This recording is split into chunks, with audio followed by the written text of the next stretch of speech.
Bonjour et bienvenue sur le plateau des 24 heures chrono de l'International, toujours en direct depuis les studios de TV5 Monde. Pour cette troisième émission de la journée, nous partons tout de suite en direction d'un des plus importants ports au monde. Bienvenue à Singapour. La position stratégique de cette cité-État, au cœur de l'Asie du Sud-Est et à l'entrée du détroit de Malacca, en fait une plateforme commerciale de rang mondial. Alors, au cours de cette émission, je serai accompagnée de 4 intervenants. Bienvenue sur le plateau. Véronique Denis-Pellier, vous êtes directrice générale de Lincoln Group HR Singapour et conseillère du commerce international. Est-ce que vous pouvez me présenter ce qu'est Lincoln Group assez rapidement ? Oui, bonjour. Lincoln est un groupe français à l'origine de conseil en ressources humaines qui est en Asie depuis une dizaine d'années et dont j'ai monté la structure à Singapour il y a un peu plus de 2 ans. D'accord, merci. Cédric Maisonnier, vous êtes directeur des ventes zone Asie-Pacifique de Navia Group. Quelques mots sur Navia Group. Alors, Navia Group, c'est une société qui fabrique des véhicules autonomes, 100% électriques et sans chauffeur. On a à peu près 210 personnes dans le monde avec 2 usines de production. Et on distribue nos produits à Singapour et dans le monde entier. On aura l'occasion d'en parler un petit peu plus tout à l'heure. Benoît Porte-Proust, bonjour, bienvenue. Bonjour. Vous êtes ancien élève de la Strait School of Design et vous avez fait un stage pendant 6 mois à Singapour. Quel était l'objet de ce stage ? J'étais dans le groupe PSA, le Business Lab du groupe PSA. Ça a duré 6 mois et j'étais responsable de coordonner un projet de design industriel sur une automobile, donc du design automobile. Très bien, on en parlera aussi pendant cette émission. Christophe Aulnet, bonjour et bienvenue. Bonjour. Vous êtes président de Bridge to Win Ventures et aussi conseiller du commerce extérieur. Je me suis trompée d'ailleurs tout à l'heure, c'est conseiller du commerce extérieur. Quelques mots sur Bridge to Win Ventures. Bridge to Win Ventures est une société de conseil et d'investissement dans des entreprises, dans le domaine technologique, software, business to business essentiellement. Et le modèle est un modèle où on investit et on conseille de façon très opérationnelle un nombre limité d'entreprises pour les aider à franchir un cap, très souvent le cap de l'expansion internationale. D'accord, merci. Pour commencer cette émission, est-ce que vous pouvez nous dire quelques mots sur le fonctionnement de Singapour et le climat des affaires actuel, s'il vous plaît ? Alors, Singapour est un modèle assez unique. Il est souvent un peu regardé avec scepticisme. C'est un modèle remarquablement efficace. C'est un mix intéressant de système libéral, social, tout en étant à la fois interventionniste et autoritaire. Et ce mix-là, il fonctionne parce qu'en sous-jacence, il y a 2 concepts fondamentaux à Singapour, pragmatisme et efficacité. Et donc, c'est vraiment des choses qui ont été vraiment au cœur de la création de cet État il y a 50 ans seulement, qui est passé en 50 ans du tiers-monde à la prospérité, sous l'impulsion des leaders et des générations suivantes qui ont continué autour de ces principes-là. Et aujourd'hui, Singapour est un pays mature. Comme pays mature, il bénéficie de la zone autour et ce pays mature, eh bien aujourd'hui, il va générer une croissance de 3 à 3,5% cette année, l'année prochaine, sachant que les pays, l'Indonésie et autres, Philippines autour, sont plutôt dans les 5-7%, mais il contribue aussi à cette croissance singapourienne et un relatif optimisme aujourd'hui. D'accord, c'est un pays qui est géré comme une entreprise. Singapour Inc., a-t-on l'habitude de dire. On écoute tout de suite Karine Lespeyandel, qui est directrice de la Chambre de commerce française de Singapour et qui nous parle des secteurs porteurs sur place. Alors les secteurs porteurs sont nombreux. Je crois que ce qui est aussi important de retenir, c'est que 2018, c'est l'année de l'innovation France-Singapour. Donc il y a un certain nombre de secteurs qui ont été identifiés comme véritablement importants dans cette coopération, notamment tout ce qui concerne la silver economy, donc la santé et le vieillissement bien sûr de la population, les secteurs de la ville intelligente, tout ce qui concerne l'industrie 4.0, donc l'amélioration de la productivité, les nouvelles technologies liées à la robotique, à l'intelligence artificielle sont très importantes. Vous avez aussi les fintech, vous avez un certain nombre, la formation qui est importante. Donc beaucoup de secteurs dans lesquels les entreprises françaises innovantes et qui ont une expertise peuvent gagner et remporter des contrats à Singapour. Alors, elle a cité bon nombre de secteurs. Est-ce qu'il y en aurait d'autres, Véronique, secteurs porteurs à Singapour ? Pour moi, il y a en fait 3 secteurs particulièrement porteurs. La biotech, clairement. Il y a également la fintech. Et puis un autre secteur porteur qui est effectivement tout ce qui tourne autour de la mobilité. Voilà, en fait. Alors, si on parle plus particulièrement de la fintech, qui est quand même un sujet très important à Singapour et un domaine dans lequel les autorités singapouriennes et notamment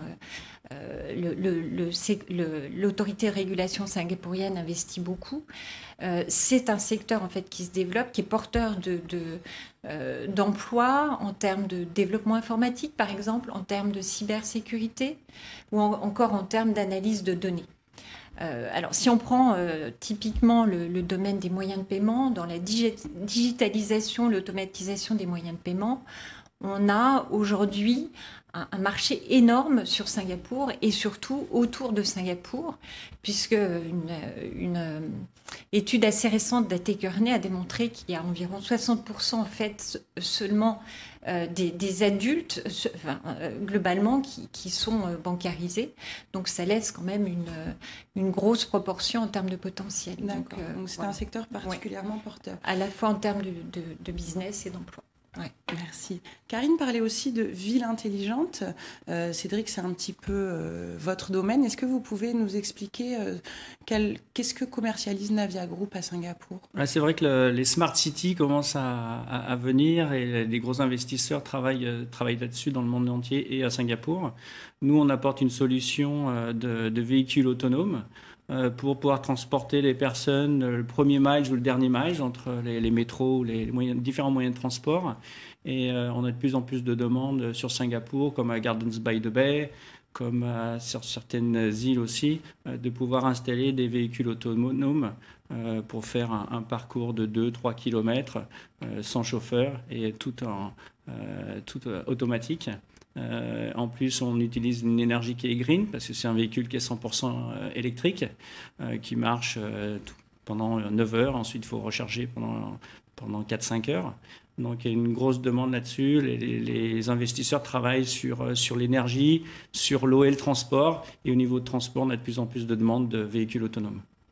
Benoît, c'était un petit peu aussi le cadre de votre stage, la mobilité à Singapour. Quelles sont les autres solutions connectées qui existent ? Il y en a beaucoup d'autres en fait pour interconnecter finalement tous les moyens de mobilité. Je pense notamment, ça arrive aujourd'hui à Paris, c'est arrivé, les vélos en partage sans borne comme Ofo, Mobike, etc.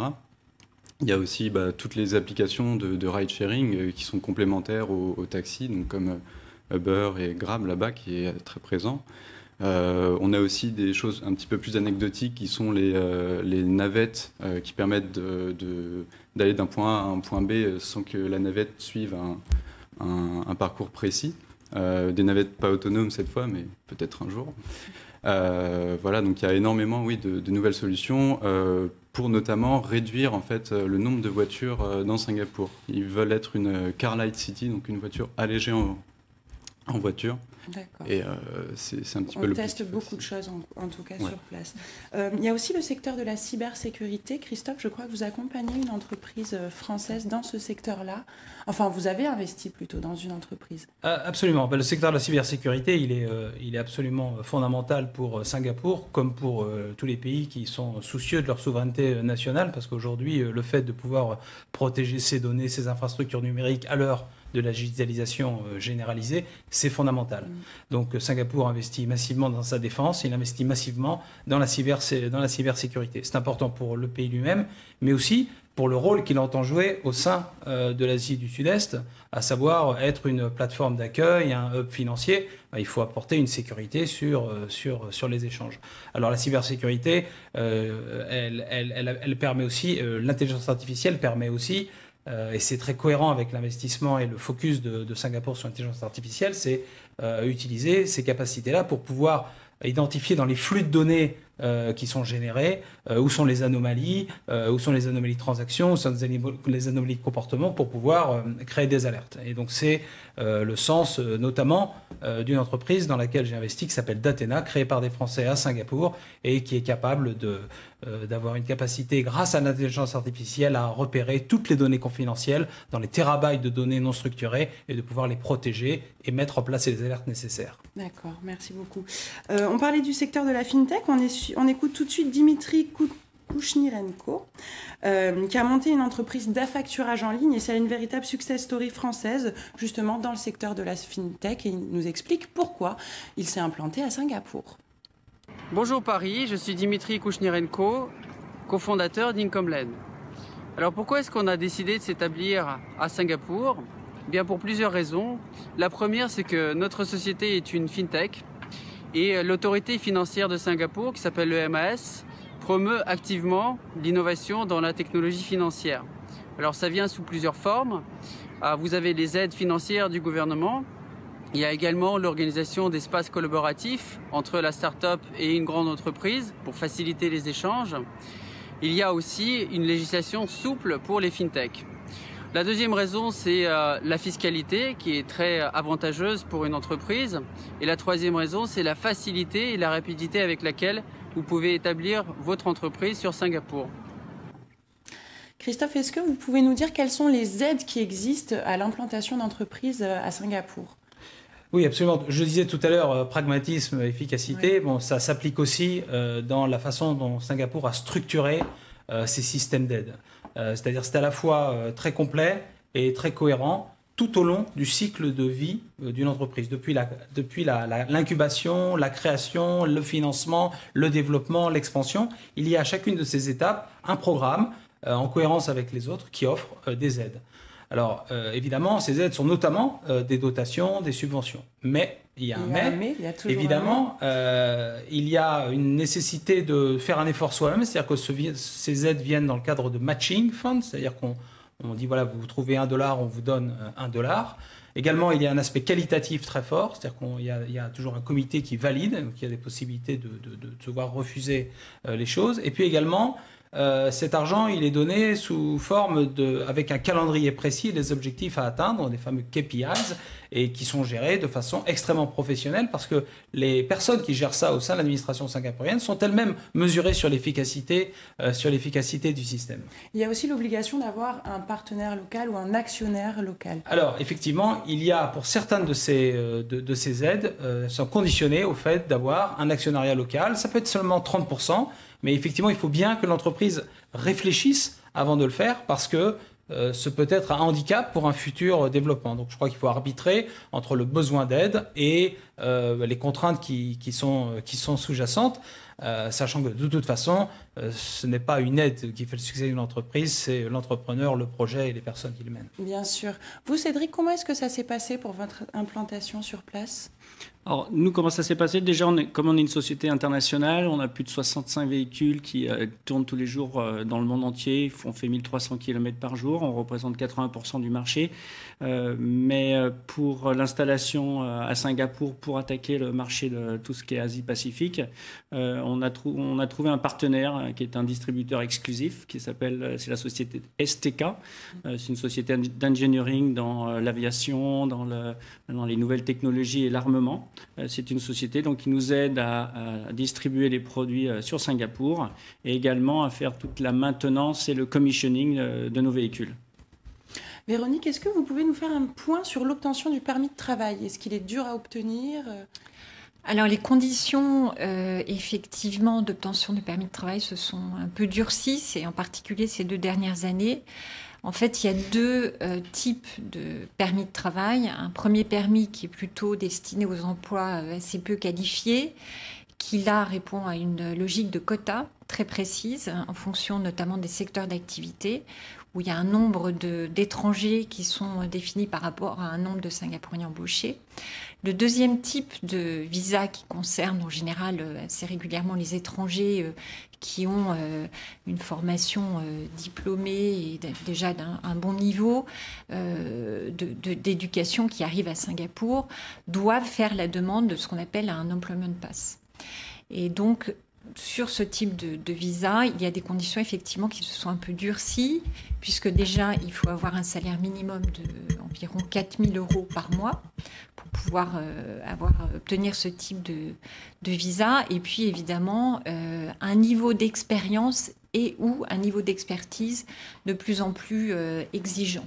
Voilà, donc c'est un petit peu la tendance aujourd'hui, c'est que quand on est débutant et on a une formation finalement assez classique, on peut avoir quelques difficultés à obtenir un visa de travail à Singapour.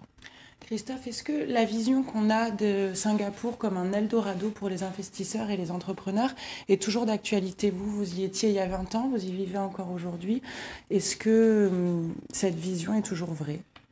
Je crois que ça reste un endroit extrêmement favorable, un environnement business-friendly, avec des règles, une pratique généralisée de l'anglais, une facilité d'implantation, un marché autour qui est absolument... On ne va pas à Singapour que pour le marché singapourien, c'est bien ça aussi qui en est la caractéristique, c'est qu'il y a autour des pays émergents avec des centaines de millions de personnes qui accèdent à des niveaux de vie, donc c'est des sources d'opportunités énormes. Donc, de ce point de vue, le potentiel est là, le lieu est extrêmement facile pour la mise en œuvre, mais il faut néanmoins être beaucoup plus préparé peut-être qu'on l'était avant, parce que les degrés d'exigence, notamment de Singapour, par un certain nombre de restrictions ou un peu plus de contraintes sur la délivrance des permis d'entrepreneurs, ce genre de choses, fait qu'il faut venir plus préparé. Mais le potentiel est plus que jamais là. D'accord, bien se préparer et aussi ne pas minimiser les coûts. On fait une courte pause et on revient tout de suite après la pub pour un focus sur les différences culturelles.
Nous sommes de retour sur le plateau des 24 heures chrono de l'International pour cette émission consacrée à Singapour.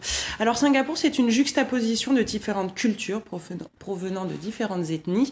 Les Chinois, à peu près à 76%, les Malais à 15%, les Indiens à 7%, et on y parle 4 langues officielles, le chinois, l'anglais, l'indien et le tamoul. Comment on fait, Véronique, quand on a affaire à des équipes aussi multi-ethniques ?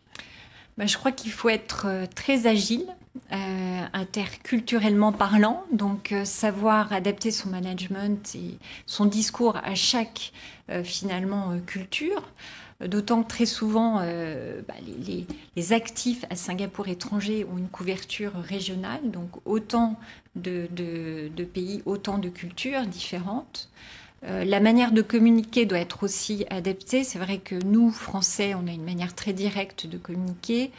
On va assez facilement à la confrontation. Et là, on ne peut plus avoir ce type de communication. On est beaucoup plus dans la communication indirecte, dans le deviner entre les lignes.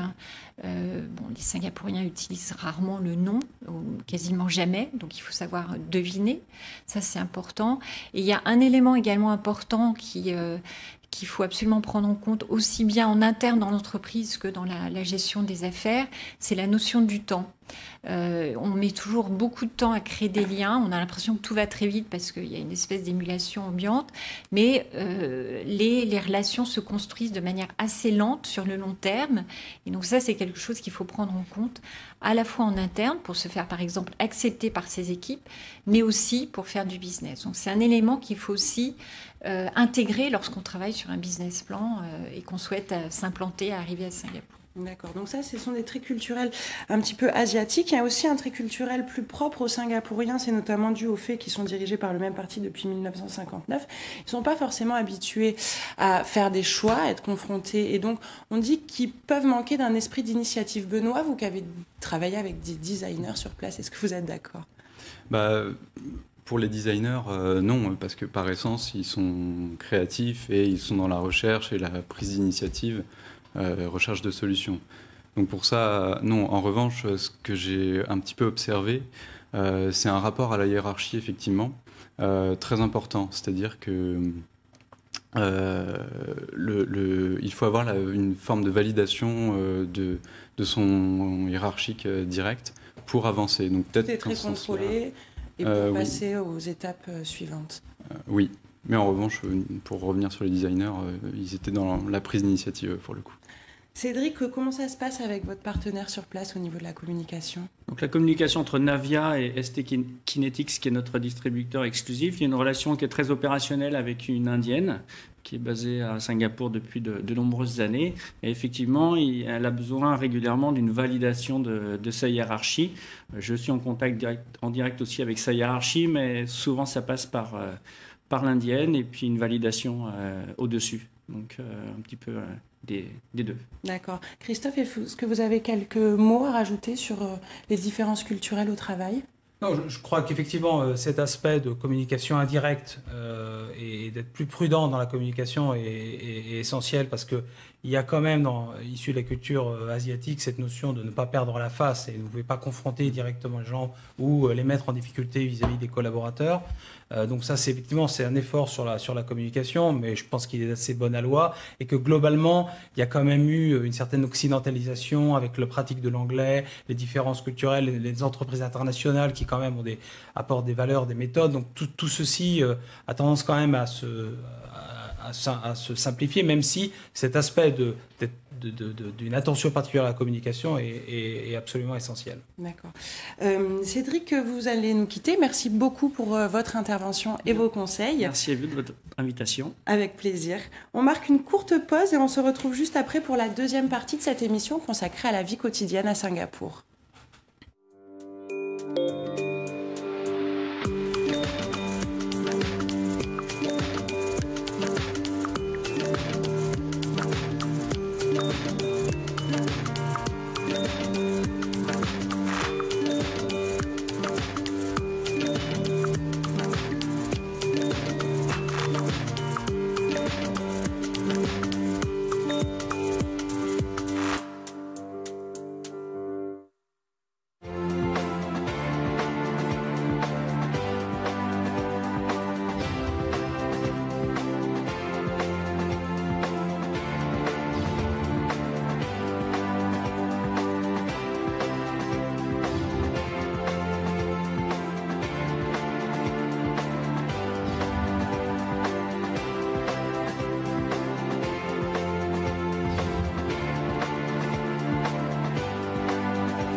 De retour sur le plateau des 24 heures chrono de l'International, toujours en direct depuis les studios de TV5 Monde pour cette émission consacrée à Singapour. Vincent Demilleur, bonjour. Bonjour. Vous nous avez rejoint pendant la pause. Vous êtes directeur général de April International. Qu'est-ce que c'est ? Alors c'est une société qui est filiale d'un groupe français, le groupe April, qui est coté en bourse, et nous sommes 260 salariés qui nous consacrons à proposer aux gens qui bougent sur la planète des bonnes solutions de protection sociale pour les protéger justement dans leur lieu de vie choisi. D'accord, et vous nous conseillerez tout à l'heure sur la protection sociale sur place. En attendant, on écoute tout de suite Jacques Mals. Jacques, il est directeur de la Straits School of Design à Singapour et il nous parle de la Smart Nation Initiative. Bonjour Paris, qu'est-ce que la Smart Nation Initiative à Singapour? C'est le projet transformateur et fondateur de Singapour pour les 20 prochaines années. Il a été lancé il y a 4 ans par le Premier ministre qui a annoncé dans son discours à la fois son objectif et la méthode. Alors, son objectif, c'est d'assurer pour tous les citoyens, les résidents, mais aussi les visiteurs, les partenaires économiques et sociaux, des expériences de vie heureuses dans un écosystème ouvert et connecté, une livable smart city, une ville intelligente où il fait bon vivre ensemble. Alors, une ville intelligente où il fait bon vivre ensemble, est-ce que vous êtes d'accord avec ça, Benoît ? Oui. Oui. En tout cas, en ce qui me concerne, je vivais bien quand j'y étais. C'est vrai qu'il y a beaucoup d'initiatives, de choses qui sont faites pour utiliser les nouvelles technologies, mais remettre au centre donc le citadin, donc la personne qui vit à Singapour, et améliorer donc sa vie. Je suis d'accord. D'accord. Vous sentiez que vraiment toutes ces communautés vivaient vraiment en harmonie les unes à côté des autres. Oui, c'est aussi une volonté de l'État qui est un petit peu contrôlée aussi. Mais je trouve qu'un petit peu à toutes les échelles, c'est assez vrai, on a une forme de mixité, que ce soit de quartier à quartier, entre Chinatown, Little India, ou même dans une rue, dans Waterloo Street, où il y a plusieurs églises, synagogues et temples hindous et hindouistes, ou hindous, je ne sais plus, et bouddhistes, et voilà, jusqu'au même au logement et aussi aux cantines de rue, les hawker centers, où il y a différents stands de nourriture, donc de cuisine malaise, chinoise, même thaïlandais, vietnamien, donc il y a tout. C'est très contrôlé par l'État. Est-ce qu'on pourrait parler de cohabitation forcée, Christophe ? Je crois que moi, je voudrais d'abord souligner l'harmonie qu'on sent quand même par rapport à tous les enjeux, les problèmes qu'on peut voir ailleurs dans le monde. Et ça relève aussi d'une volonté de l'État. C'est-à-dire très tôt, Lee Kuan Yew, lorsqu'il a conçu, y compris les fameux programmes, les HDB, qui sont les HLM singapouriens, dans lesquels 80% des Singapouriens habitent, 90% en sont propriétaires. Donc on parlait tout à l'heure de l'aspect social. Ces HDB, il y a des quotas par race. Quand vous avez votre carte d'identité à Singapour, vous avez votre race. Vous êtes chinois, malais, indien ou caucasien comme nous. Et dans les HDB, vous avez des quotas. Et l'autre chose, c'est qu'effectivement, il y a les food courts ou les hawker centers en bas qui sont des occasions pour les personnes de pouvoir aussi...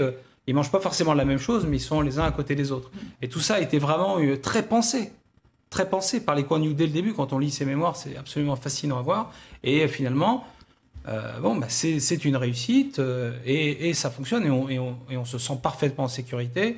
Et il y a quand même globalement un niveau de cohabitation. Il y a certainement des frictions et des problèmes, mais par rapport aux autres problèmes qu'on peut voir dans le monde sur ces sujets-là, c'est une incontestable réussite.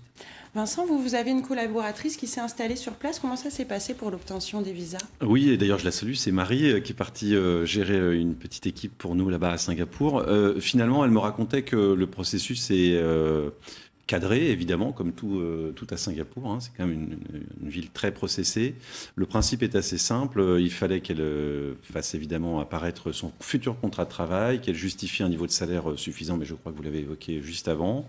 Un niveau d'éducation, dans le sens, un niveau de diplôme aussi suffisant. Et puis, en même pas 2 semaines, elle a eu son visa, son EP visa, donc, qui lui permet pour l'instant de travailler pendant 2 ans, qu'elle peut renouveler facilement. Et je crois qu'après 4 ou 5 renouvellements, on peut même demander un statut de permanent résident, mais ça devient de plus en plus difficile de l'obtenir. Ouais. D'accord, donc des fois difficile d'obtenir les visas, mais c'est une ville où il fait bon vivre ensemble. Mais alors à quel prix ? On dit que Singapour, c'est la ville la plus chère au monde. Et on écoute à ce sujet Dimitri Kouchnirenko qui nous parle du coût de la vie sur place. Bonjour Paris. Singapour est notoirement connu pour son coût de la vie élevé. Néanmoins, La situation est plus nuancée que ça quand vous arrivez sur place. Alors effectivement, ce qui va vous coûter très cher, c'est les sorties en boîte de nuit, bars, restaurants, la consommation d'alcool et de cigarettes. Si vous voulez continuer à consommer du fromage, du vin, des bons produits de terroir, pour les avoir ici, vous allez devoir payer le prix fort. Alors après, il y a moyen de réduire vos coûts ici, surtout en consommant local. Il y a aussi ce qu'on appelle ici les food courts, où la nourriture est pas chère et bonne. Vous pouvez également vous approvisionner en produits de seconde main sur des applications comme Carousel. Vous allez trouver de très très bonnes affaires. Enfin, l'électronique, les téléphones portables, tout la high-tech ici à Singapour, ça coûte beaucoup moins cher qu'en France. Véronique, est-ce que vous êtes d'accord avec Dimitri? Est-ce que ça coûte si cher que ça de vivre à Singapour? Oui, ça peut être onéreux, notamment quand on a une famille, parce qu'on a besoin d'un espace un peu plus grand en termes de logement. Donc les logements ont un prix qui est facilement 20-30% plus élevé qu'à Paris, en tout cas pour les quartiers les plus centraux. Le deuxième poste de coût qui est assez lourd, c'est l'école, la scolarisation. Une école, alors il y a un très grand choix d'écoles à Singapour, entre le lycée français de Singapour et un certain nombre d'écoles internationales qui sont plus rattachées au système anglo-saxon. Mais globalement, il faut compter entre 10 000 et 20 000 euros par enfant et par an. Ce qui est conséquent. Oui, absolument. Oui, tout à fait. Au niveau de la santé, Vincent, comment ça se passe? Quel est le coût de la santé et est-ce que ce coût fluctue? Alors oui, effectivement, c'est une particularité de Singapour, c'est que les coûts de santé peuvent être excessivement différents puisque les prix sont totalement libres. Il n'y a pas du tout d'encadrement des tarifs de prestations médicales. Le niveau de qualité des soins procurés est très élevé, hein, ça c'est indiscutable. À Singapour, vous serez toujours, sauf exception, bien traité. En revanche, un généraliste, je cherchais le terme, un généraliste, vous pouvez en trouver probablement un équivalent de 30 €, mais ça va plutôt monter dans les 100, voire un peu plus. Et pour ça, il y a évidemment une solution qui consiste à s'assurer. Alors, il y a deux façons de le faire. Soit on le fait avant d'arriver à Singapour, et dans ce cas-là, on peut choisir une solution de couverture internationale dans laquelle on est libre d'aller où on souhaite, consulter avec évidemment des limites potentielles selon les contrats qu'on choisit, mais on va pouvoir bénéficier de cette liberté de choix à Singapour, voire ailleurs. Ou alors, une fois arrivé sur place, vous souscrivez un contrat avec une entité locale, puisque c'est obligatoire, une fois que vous êtes arrivé sur place, de souscrire un produit en conformité avec la loi singapourienne.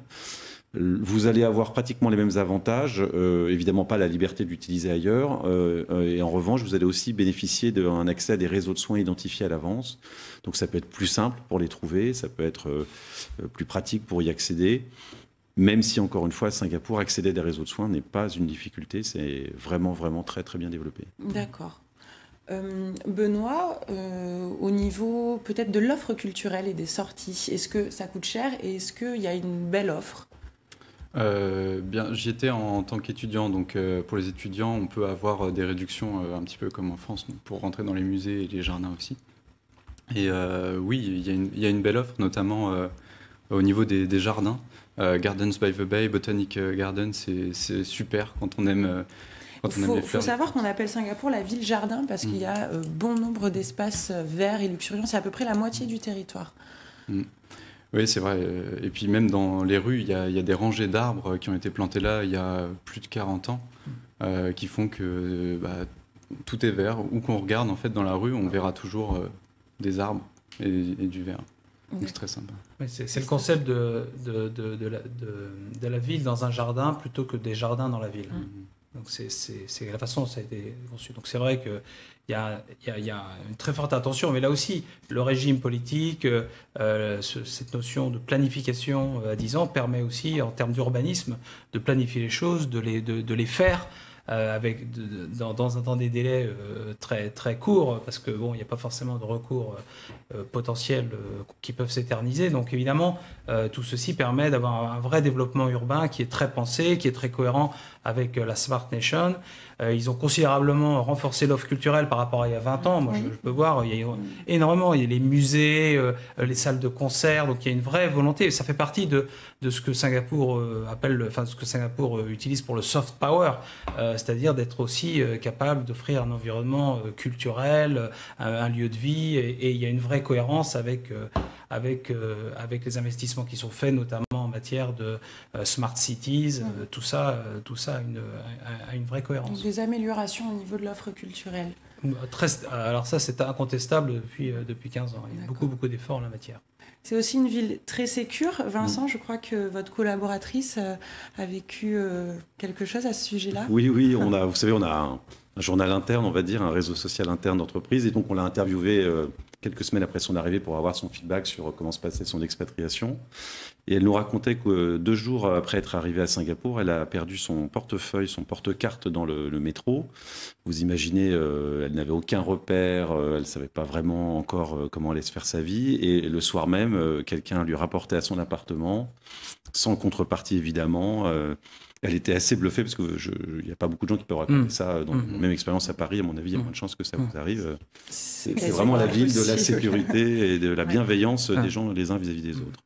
Vous le ressentez au quotidien, cette bienveillance, ou alors est-ce que des fois on se sent un peu surveillé, Véronique ? Non, je ressens. Alors, dans le même style, mon fils a aussi perdu son portefeuille dans le métro et on lui a ramené en fait quelques jours après. Donc globalement, je pense que moi je le vis très bien. C'est très agréable de se sentir en permanence en sécurité. Et de ne pas avoir à regarder de côté, derrière, à se préoccuper de l'heure à laquelle on rentre. En fait, c'est extrêmement agréable au quotidien. Je crois que c'est une liberté d'esprit.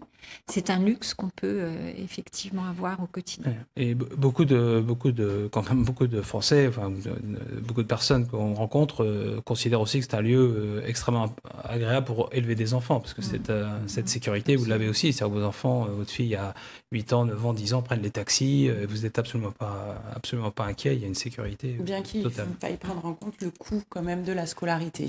Ouais. Alors, effectivement, le coût de la scolarité. Mais sur la ville la plus chère du monde, je pense qu'on peut comparer. Effectivement, la scolarité est élevée, mais vous allez à Hong Kong, c'est les mêmes prix. Et d'ailleurs, globalement, c'est entre 10 et 20 000 euros par enfant en fonction si vous prenez le bus, la cantine. Pour la cantine, c'est la maternelle ou le lycée. Enfin, c'est la fourchette.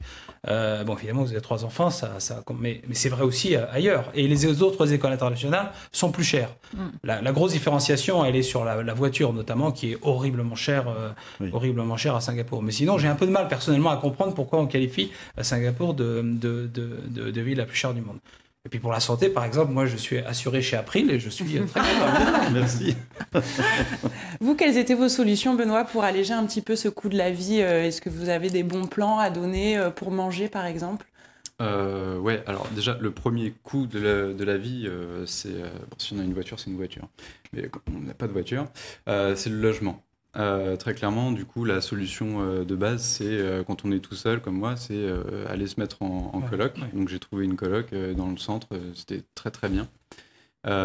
Sinon, le deuxième coup, c'est si on cherche à manger les mêmes choses et de la même façon qu'ici en France, ça va nous coûter très cher. Parce que tous les produits sont importés et ça coûte extrêmement cher. Donc la solution toute simple, c'est de descendre et aller au coin de la rue dans le food court, la cantine de rue, où on a les différents stands et en fait on est au resto. Et on y mange bien en plus. Ouais, c'est bon.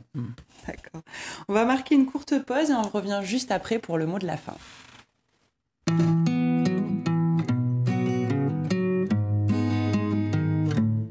I am 4, I can read and I can write. C'est 4 ans, je sais lire et je sais écrire.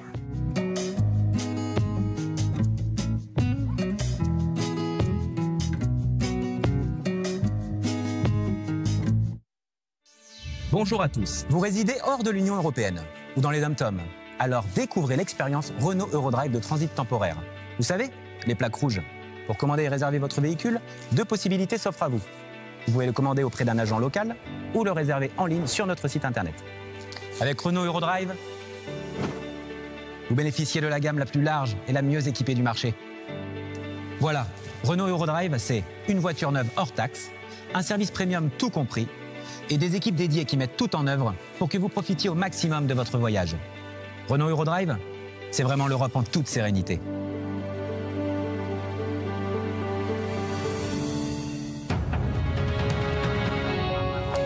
De retour sur le plateau des 24 heures de chrono de l'International pour terminer cette émission sur Singapour.